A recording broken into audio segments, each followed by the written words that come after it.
Yeah, that was a extremely robust bit of filmmaking, I would call that. So, just a little kind of intro to Seamus, who's received 2 Oscar nominations for his work on Atonement and Anna Karenina, and won the British Cinematography Society's Best Feature Award for Anna Karenina and Nocturnal Animals. He's also earned himself a BAFTA and ASC nominations, plus 6 Irish Film and Television Awards for his work on Sahara, We Need to Talk About Kevin, Nocturnal Animals, and The Greatest Showman. His work also received several Evening Standard Film Awards, and on top of that,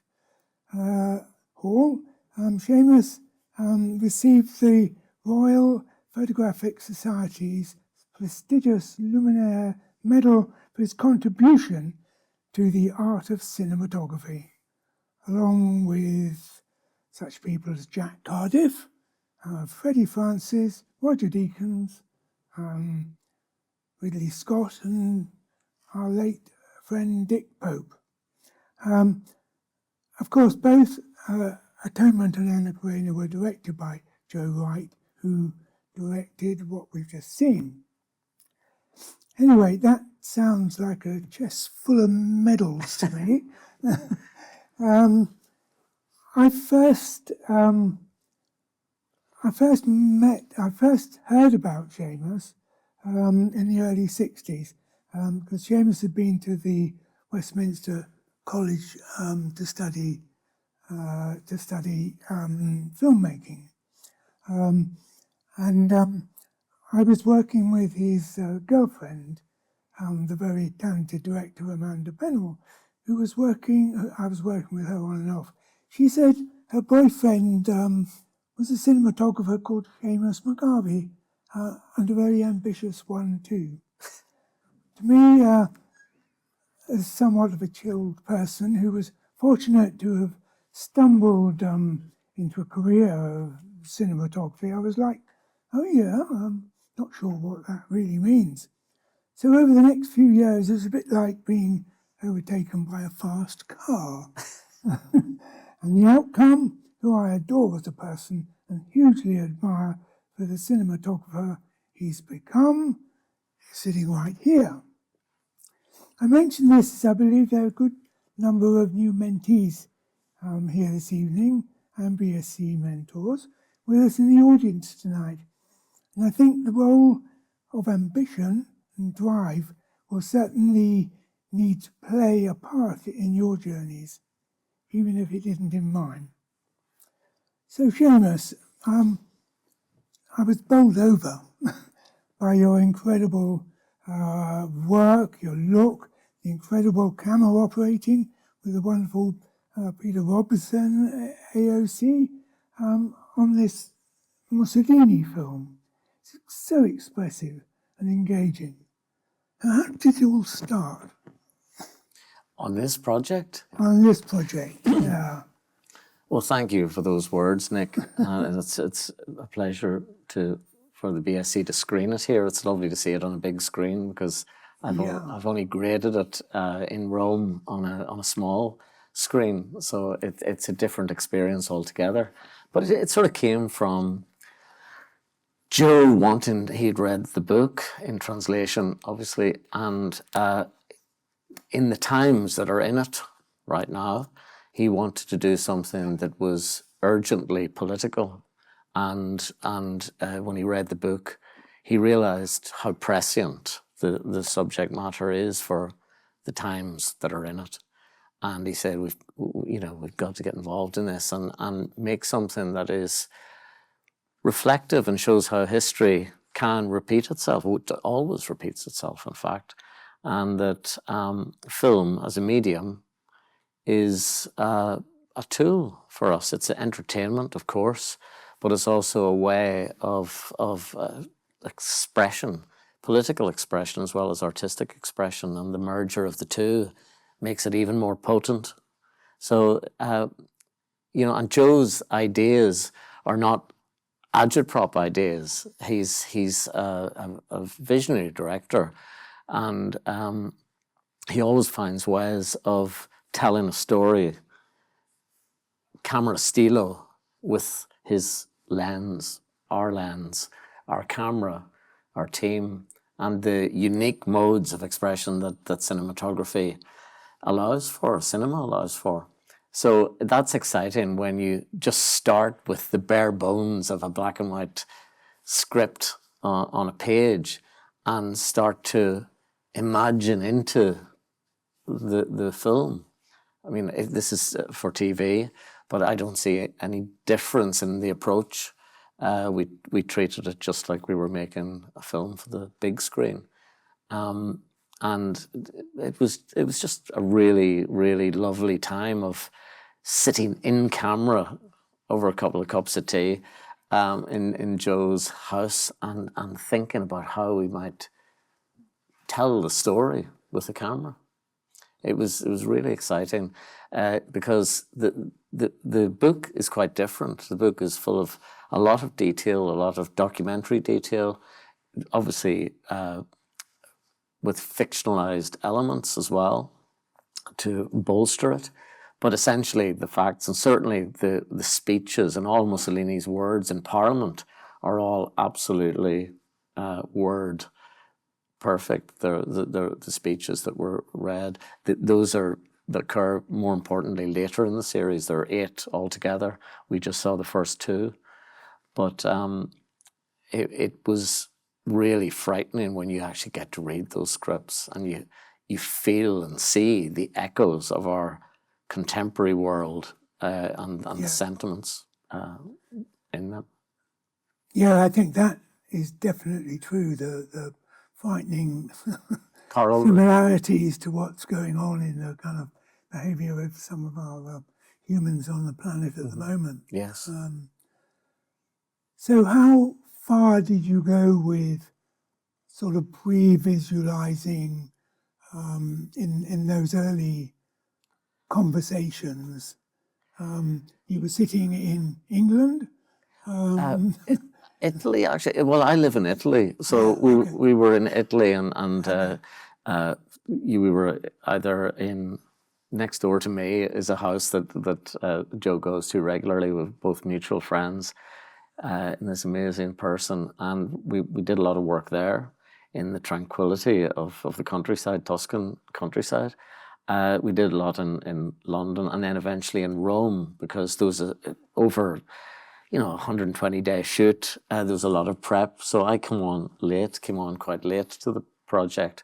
So I think I had 8 or 9 weeks prep.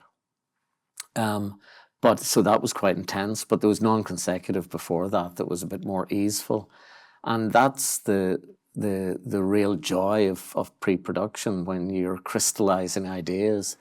And Joe is a man he's a real cineast, because he knows about costume, he knows about design, he knows about photography, and where all those elements coalesce towards story and towards performance of our actors. So that's really wonderful to see him distilling all the ideas, because there's a kind of a democracy of ideas, and all the contributors, all the heads of department are part of that sort of delivering.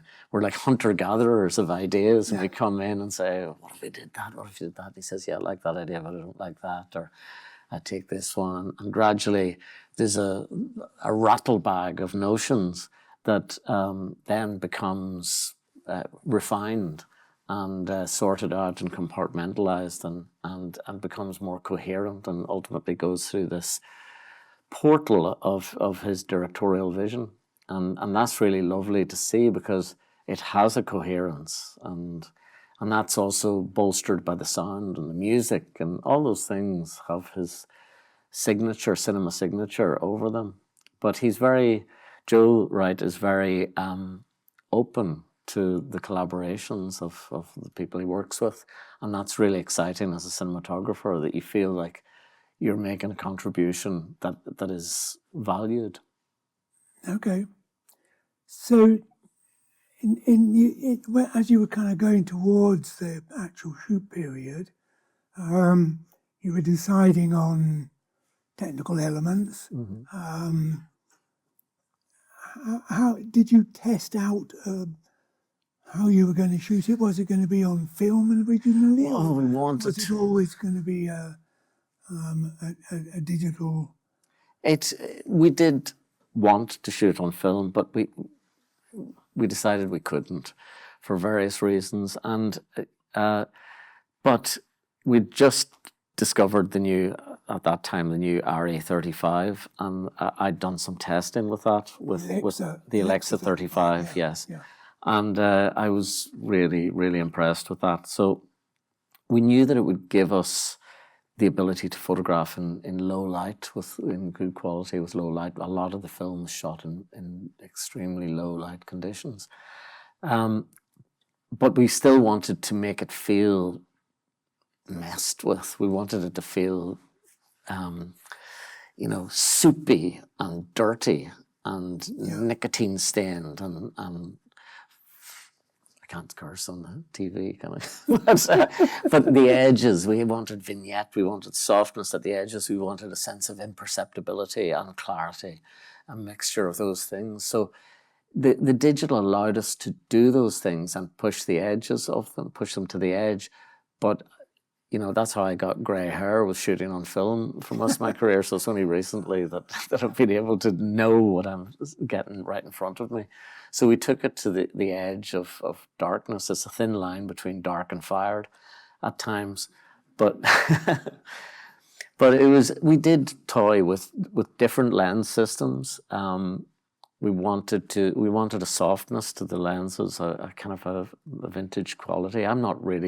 I like shooting sharp, but in this one we wanted something that had a characterful lens. So we ended up with choosing the K35s, which were absolutely beautiful, and had a kind of aberration at the edges, and they just had a kind of an opalescent quality and highlights that without filtration, we gave it a kind of a distant feel. But we also shot with the 50mm. All the stuff directly to camera was with the 50mm 0.95, the Canon Dream lens rangefinder, which we shot quite wide open for that really shallow depth of field. So we're shooting things quite objectively at times, and then suddenly there's the subjective when Mussolini turns to camera, and the background dissipates in focal terms, and we're left with the startling address to camera breaking that wall of the cinema wall, and suddenly you're sort of in your cinema seat, you're being addressed by the dictator. So initially there was an idea actually to do those bits to camera in English, but Joe wanted all Italians to understand it from the mouth of the dictator. And also, paradoxically, I remember from my days watching Gerry Adams on the TV and being subtitled or voiced over, there's an added emphasis to subtitles when somebody's saying something that's despicable. Okay. I mean, in terms of the message. Yeah. It in a way, the subtitles kind of work better on the smaller screen as well than the big screen. I know, yeah. All of that, but yeah. Despite that, it was. I think it was very powerful to have that natural language in there. I always wanted to make a movie with subtitles as well, so did Joe. I always watch subtitles for various reasons. So getting into that quality, that texture, the look that you kind of followed pretty much the whole way through, didn't you? And you're in and out of black and white, genuine old footage, black and white that you had created? Yes, well, we knew that there was a lot of archive that we were going to have to rely upon. to tell the story and to show that this actually happened. This is part of our history and the world history.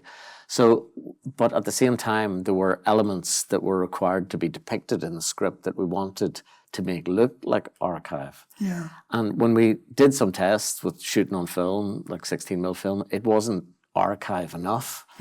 So it was Sophie Muller, our great second unit director, and one of the greatest DPs, Paolo Carnera, who was Sophie's DP and has become a great friend. So what they did was they shot all the stuff that you see of D'Annunzio, with the rally and all that sort of newsreel footage that you see. That was shot on the Alexa 35, but we had this brilliant independent filmmaker called Ben Rivers, who's based here, who basically we sent all the Alexa footage to him, and he put it up on a monitor, and I think his computer monitor was as simple as that, and photographed it on a Bolex, and then processed it in his bath tub. So with all that, I think he threw in a bit of like cat hair and bits and pieces, and you know, touched the neg with his fingers, with hypo on his fingers, and you know, it basically fucked with the film a lot, and not give it that sort of dragged out of a vault feel. Yeah. So I think he processed the film, and occasionally there were little accidents where on the reel of the film where there was overlap, so you see the sprockets come through, or I mean, all those things. You could see some Yeah, there was movement there, and interaction stuff. Yeah. Yeah, so it really felt like true archive. Yeah. The rest of the film, you know, we wanted color. Joe hates yellow, so I wanted, because I love Double Life of Veronique, and I love Kieslowski's films, particularly Slavomir Idziak's work on a short film about killing. So, but they're quite yellow, those films, and Joe didn't want that, so we went for a more of a nicotine feel, which the smoke filter, the candle smoke, which is over an optical flat. It was like a bloody seance, actually. Every shot that we did, every setup, I had an optical flat, and I would burn the candle smoke over the candle at the edges, and then with a little Kim wipe and alcohol clean out the middle, or dot it with a Q-tip if it was too solid. So out of focus on those lenses, it doesn't photograph, but it gives you a sense of darkening at the edges, and the smoke filter gives it a diffusion as well. Yeah, it really showed up on the big screen, that in an interesting way. I mean, often I suppose that's done in post. Well, in post you don't. But it had a different quality, didn't it? It didn't pick up any noise or digital kind of feel to those. Right. When you push down digital, it kind of can go like, whoa, I'm going to go a little funny here. But that was very smooth. And I think the difference with doing it in camera is, firstly, it's a statement of intent, and it's burnt into the very shot, so there's no way out, which is kind of exciting. But it means that when you've got a light source, like I'm looking at these spotlights here, when you pan the camera through, the light will be affected by the filter, whereas in post it's superimposed, this digital. It doesn't change according to the light, a sky or a shadow.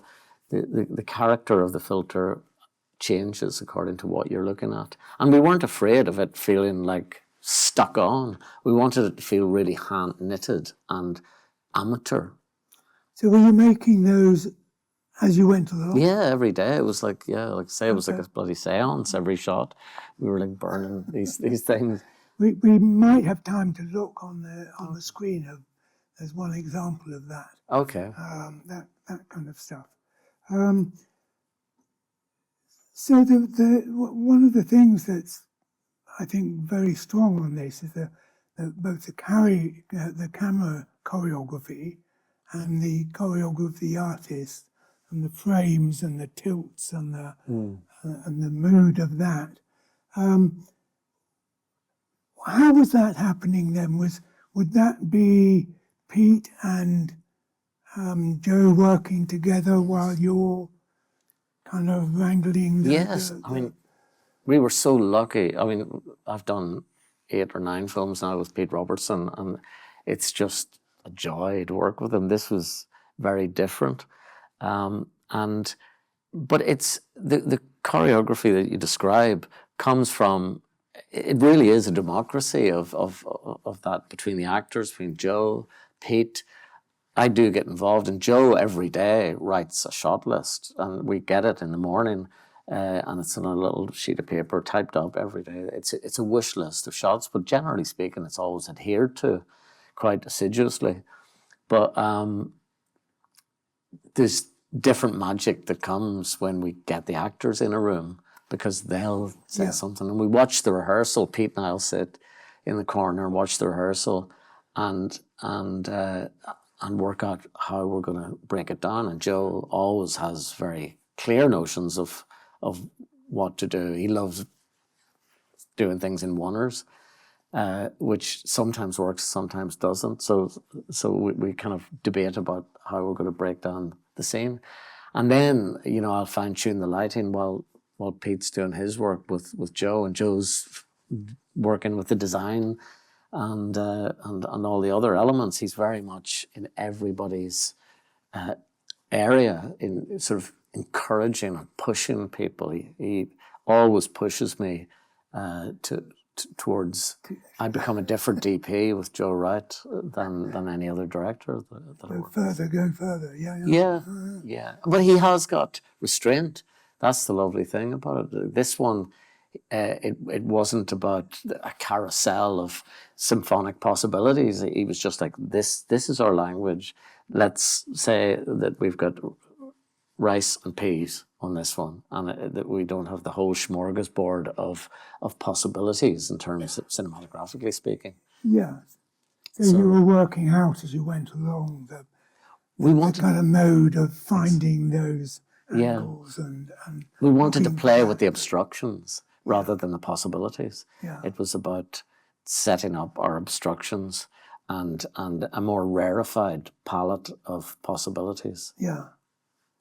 I think often for me, it's a matter of a sense sort of standing behind the director and you know, what is it that's going to work here? Where's the thinking going today? Yeah. And trying to anticipate that and you know, show well, we've got this far, you know, and yeah, that's going well, yeah.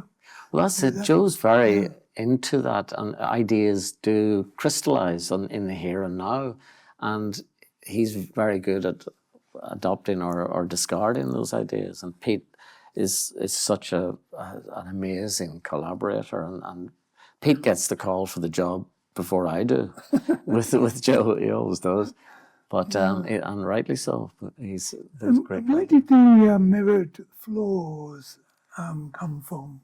Was that something that? Yeah, it was just it was the upside downness of things. You know, it was about it.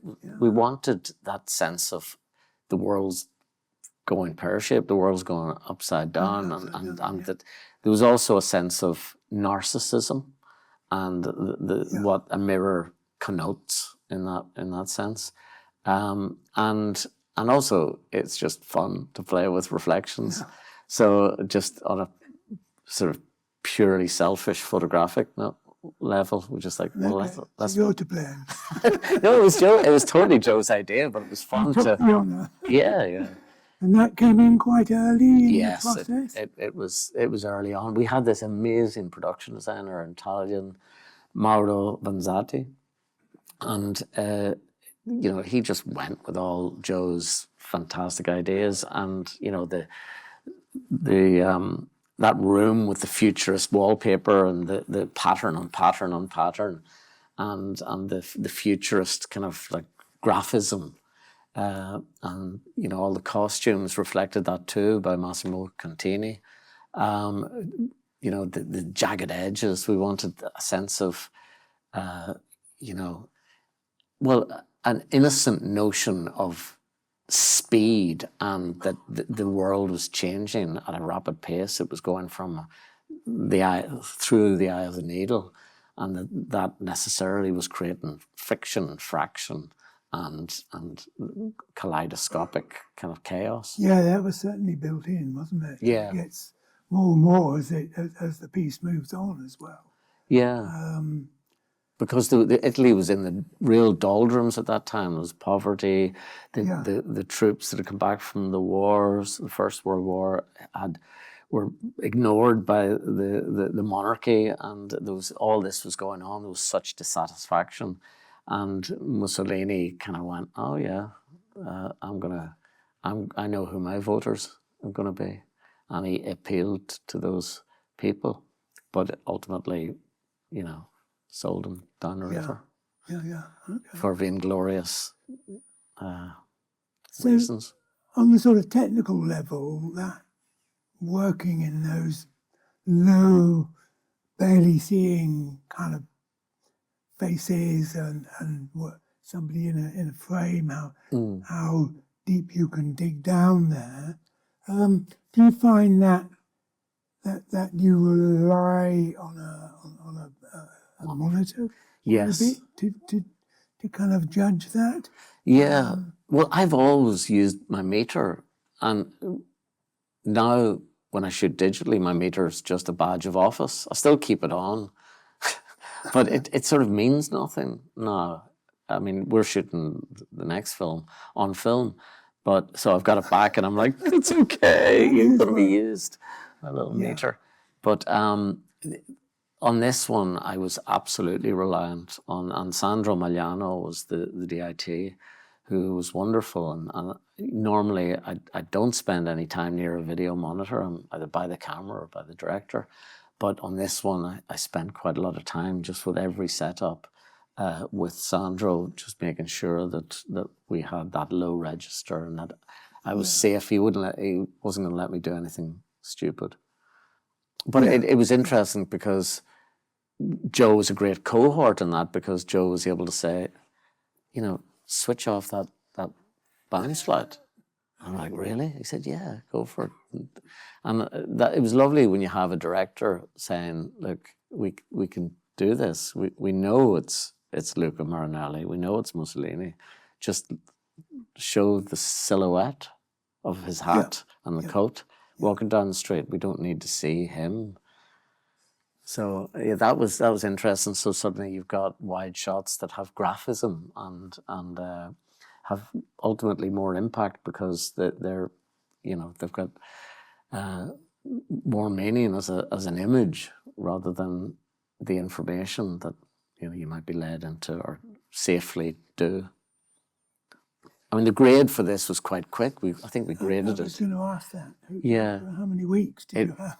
I had 10 days for 8 episodes, and that was the beauty of it. Christian Gazzi was in Rome was the colorist, but throughout the film he was involved. He was the colorist on the film as we were going. So it was pretty much in the ballpark, and Joe really liked his cutting copy. So we just said, look, start with the cutting copy, get it in shape, and then we'll go in and fine tune it. And we found that within the first week, all 8 episodes were in the ballpark. And then we spent the next 5 days fine-tuning it. And we didn't add a single window in the whole thing. It was purely about colour. Okay. That's pretty impressive. So it was 10 days and we were done. Yeah. Well, it's a credit to the brilliant colorist. Yeah. One of the other aspects was the use of volume. The volume stage. You had a rather splendid volume stage, didn't you? We shot at Cinematographer Studios, and they had recently installed a volume, like a 180-degree volume screen. It's one of the biggest in Europe, actually. And it's beautiful and extremely high quality. And I'd used it on a film that Angelina Jolie directed in a more conventional way. It was a Mexican street scene that was actually shot in Rome, but we were photographing it for real, and we were focused on it and then pulling focus back, and it, it was a street scene indoors on the stage with Salma Hayek. So Joe came and visited our set with Angie, and he said, "This is amazing. I love the possibilities of this." So he came up with all those ideas that involved video screens. Like, we don't see it in these episodes that you've seen, but the scenes in a car, for instance, where we had very expressive use. Well, I was going to say, if we could open the curtains and dim the lights a little bit, and take a feed from my computer, which I think we rehearsed earlier today. Hope it's working.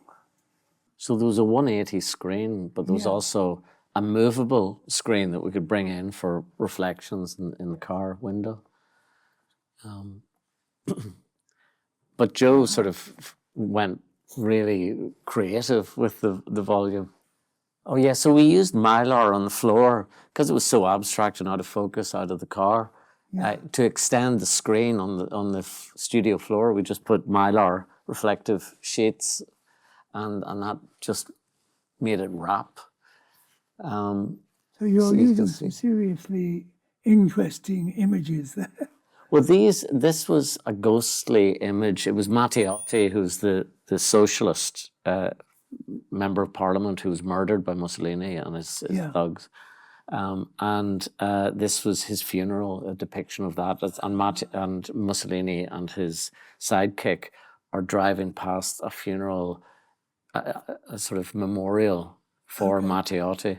And these sort of ghostly wraith-like figures are just walking past. So we shot them in slow motion. Actually, Sophie and Paolo Carnera shot them, and then they were screened outside our studio set here in this little Alfa Romeo car, and they were in slow motion as they were having a dialogue scene in the foreground.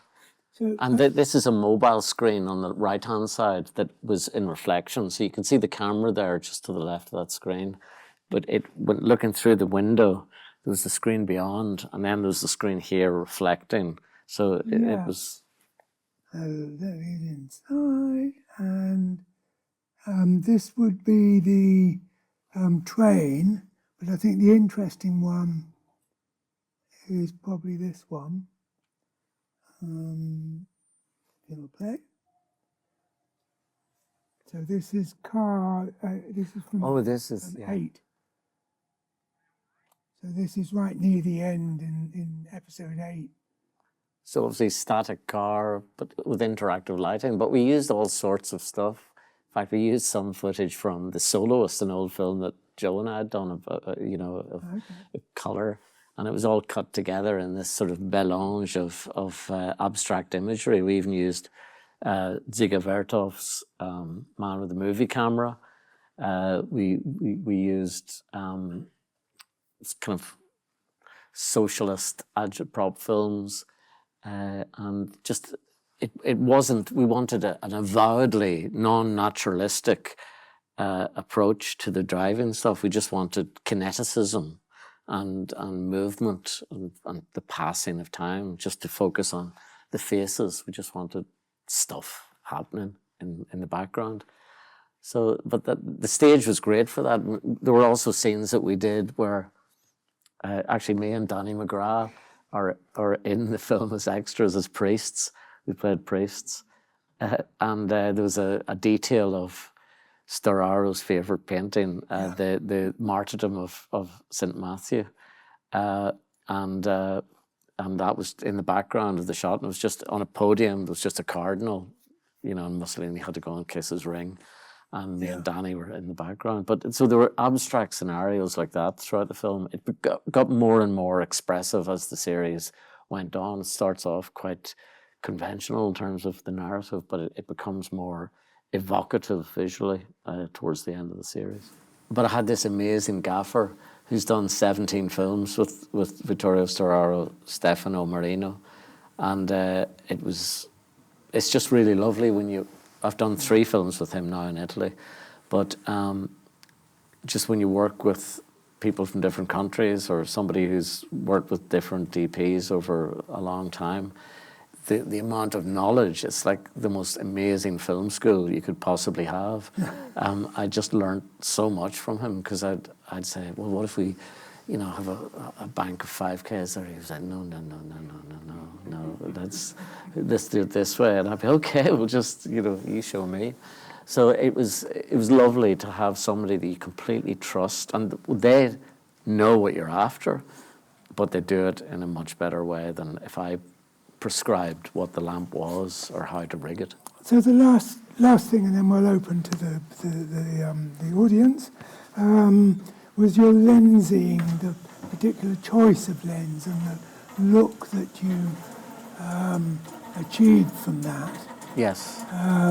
What were those? What was special about those, and how was it dealt with by some important members of the crew who have to deal with these things? Well, you know, the K35s, when I say they've got peculiarities, they're really beautiful lenses. I mean, they're really good, but they're like little orphans, each one of them. They've got their own unique personalities. There's one of them is a runt of the litter, and one of them is really sharp and clever, and the other one is slightly errant and yellow, and another one is a little rascal in green.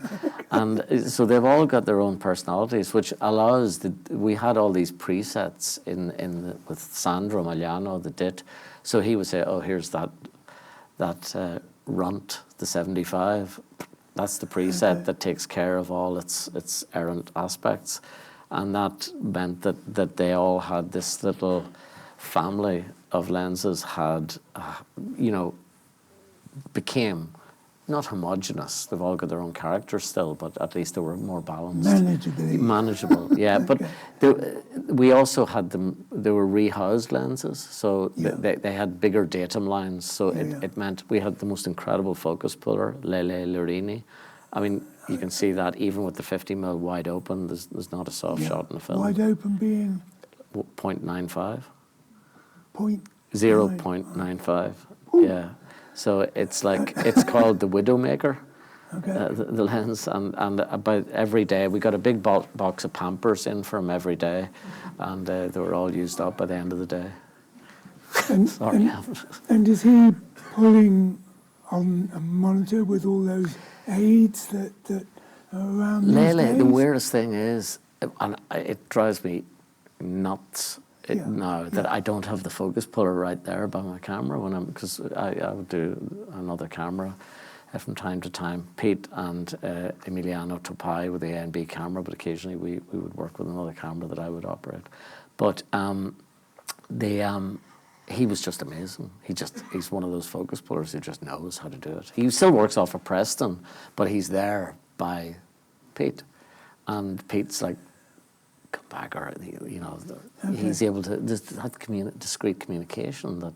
And Joe as well speaks to Lele, the focus puller, the whole time. He's gone, all right, when he turns around, pull to the background, and when he turns back again, don't pull back to him. I want it on the background. So all those things are going on all the time. And when somebody's in a tent, just with a hyper sharp screen with zebras on it, there's nothing worse. Like, where's the focus puller? But Lele's not like Could that. be anywhere. I know, it's just like it's a lost art. Yeah, so he was really involved in part of that. Yeah, absolutely. Part of that crew. Good, okay. And the emotional use of focus, because it's not just about keeping it sharp, it's about the timing, there's so many elements even in those first two episodes where the focus pulling is so sensitive, the speed of it and the timing of it. And the focus on this was a very important element of it, wasn't it? Yeah. Reducing that attention down to the sharp element of an eye. Yes, it was about subjectivity and objectivity, and the camera as witness, and camera as psychic kind of diviner of somebody's mental spirit. Yes, it had that kind of, you were really reaching out to that pure cinematography. It's what Vittorio, you know, it's why we are cinematographers, not directors of photography. Photography is a still. Cinematography is photography in movement, and that's why Vittorio is on a bit of a charge these days, saying we've got to reclaim that name and claim that name for what we do. Yeah. Well, So, that idea of yeah. the camera stilo. Questions. Now, I've got to say, do not speak until you've got a microphone in your hand, please. So let's start over there, because I can see the microphones close that way. And next will be over there. Hi, Seamus. As mentioned, this is my third time watching it, and I still revel in the cinematography in this. It is brilliant. I wanted to sort of open up to you as to your approach on striking a balance between such a level of expressionism in the cinematography and historical biopics, because I don't think we've ever seen, well, I can't think of any historical biopics that went as far as this. And then also a slight question that is attached to it, but I saw that Paolo Sorrentino is attached to the project, and I know this is, that sort of expressionism is very much his style, and I don't know if that affected the show in any way, especially for Italian cinema. But if you could open on that. Yeah, there was Paolo Sorrentino, there's Pablo Larraín was another executive producer. They you know, were in touch with Joe, and they're very involved. Their cinema is beautifully poetic, and I suppose it is a dangerous territory to go into, the biographical depiction, and what we wanted to avoid was that notion of the facsimile. What we wanted was allegory, not mimicry, of that persona, and basically find a way of depicting the conturbations, is that a word, of a dictator, and you know how that affects their mind. We actually wanted the viewer to lean in to that persona of Mussolini, rather than be just deflected by you know, a mad despot or somebody who was sort of purely concerned with self-aggrandizement and power. So I think the way I feel that succeeds in this series is because of how brilliant the actor is. I mean, he's just incredible in this role. Marinelli. How did it go down in Italy?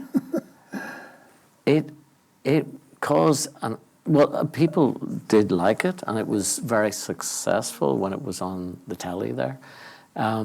But obviously, the government is to the right of Genghis Khan in Italy, and they also are, you know, involved in funding Cinecittà, which is the studio we shot at, which Mussolini set up back in the day. Okay. So it caused a lot of stink, and in fact, the Prime Minister sort of denigrated Joe Wright, the director, in the press, and said that why is our country's money being used to denigrate one of the great heroes of, I mean, I'm paraphrasing, of course, I'd hate to be pulled up on that, but it caused a lot of, they were not happy. Yeah. But they didn't realise what was going on. They didn't come round and stop you or anything. No, they didn't. They thought we were making a celebration. Very good. Although, having said that, you had written on the side of the camera. Yeah, I know, yeah.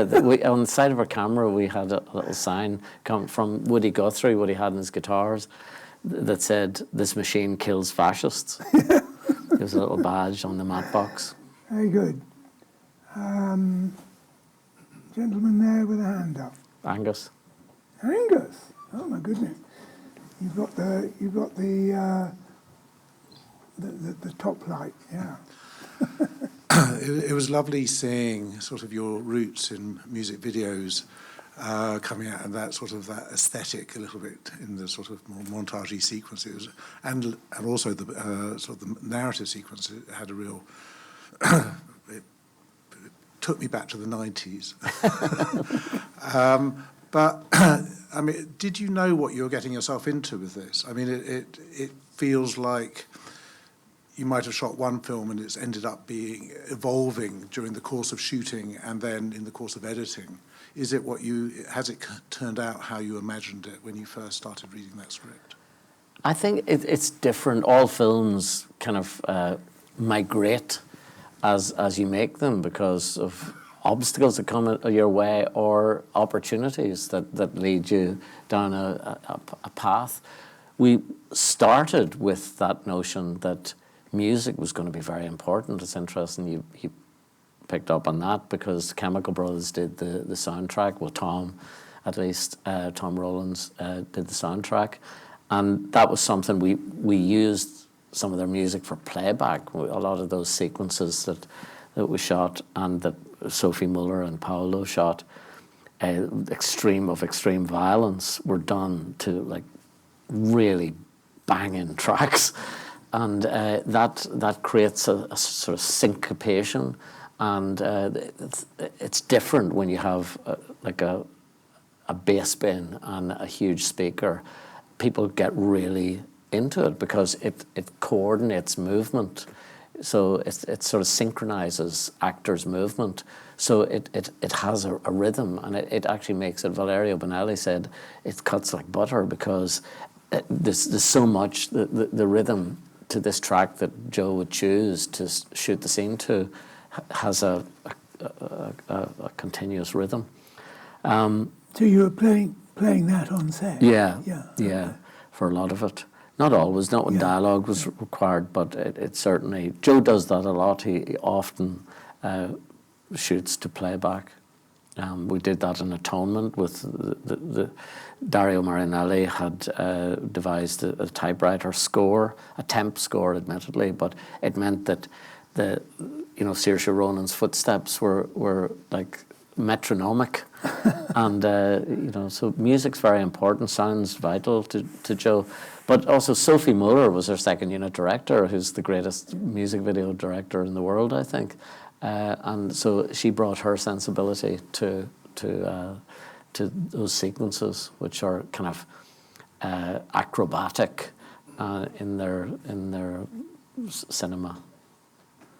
So far you haven't seen any suspicious behaviour around where you live in Italy? I live in a very, very remote place. They'd never find me, Nick. They'd never find me, I hope. Maybe now they will. I hope too. We all hope. Any other questions here?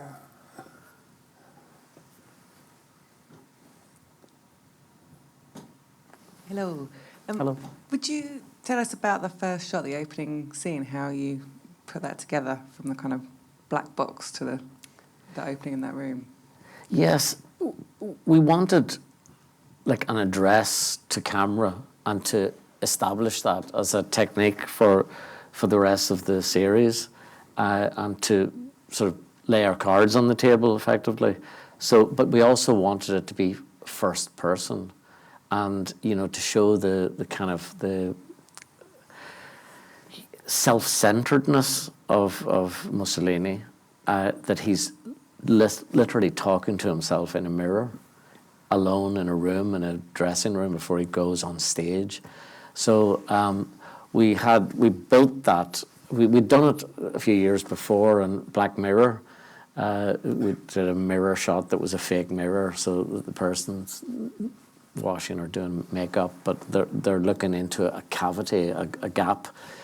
But we wanted to make it feel like it was in the head, and that's why the blue light we started in blue light, but then we faded in and dimmed in the light surrounding, and he gets up out of the chair, and we see his real reflection in the mirror and the room. So hopefully that's explains what was happening there.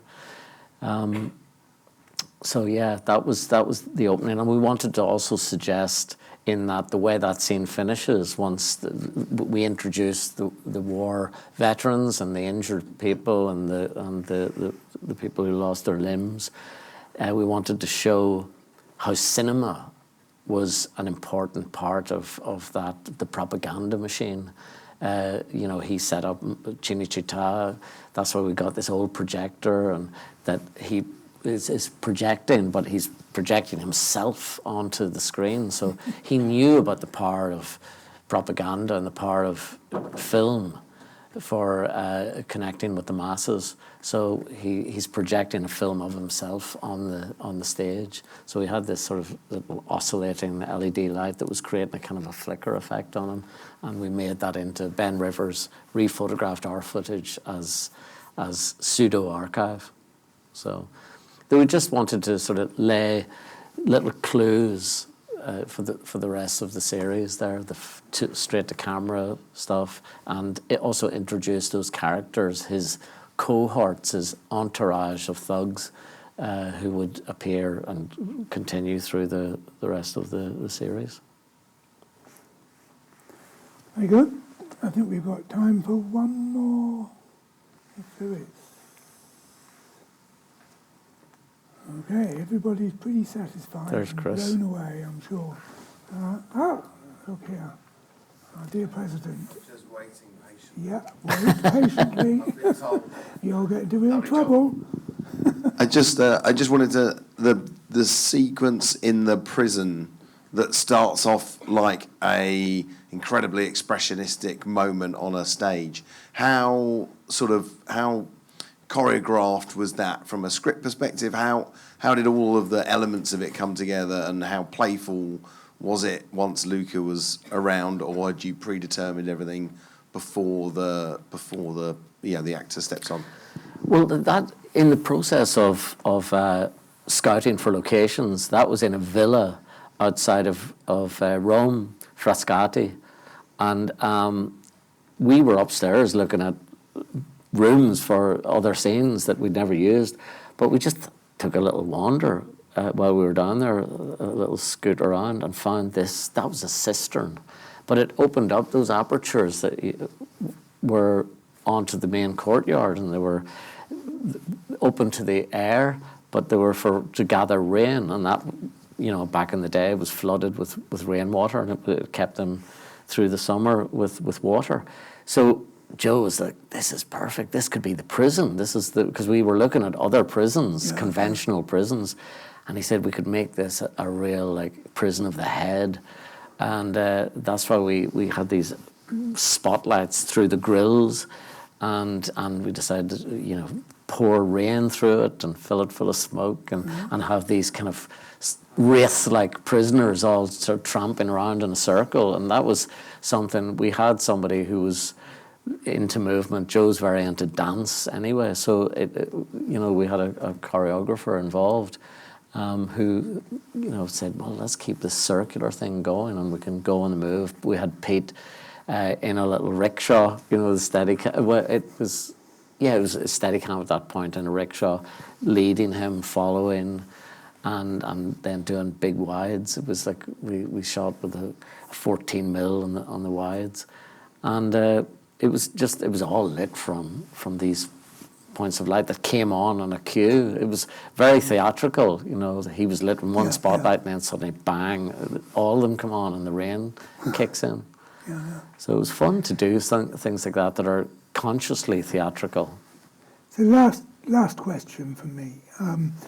In terms of how you shot the different episodes, did you shoot out each location, or did you revisit? We revisited. We had to. I mean, we had. Each episode was like 20 days of shooting, but we would shoot excerpts from or bits from episode 6 on the first episode. We had to really, because we had to bunch them together. So it had to be all in Joe's head to begin with. So everything was pretty much shot listed. and we knew where we were. We had a great AD, Danny McGrath, who basically, has brains like, if I had brains like that, I'd be dangerous. It's just, so he basically had this Rubik's Cube in his head of all the locations, of which there were many. And you were taking notes and Yes, and other yeah. people So we had a yeah, plan all of that everything, coming and up. we Okay. sat and we had. Amazing. Anyway, so yeah, we've got to pull out of here, guys, 'cause, and girls, because there's a movie going to be showing here fairly soon. So downstairs in the bar, if you could move quietly but quickly, that would be much appreciated. But before that, I think we should give Seamus. Thank you so much. Thanks for coming, everyone.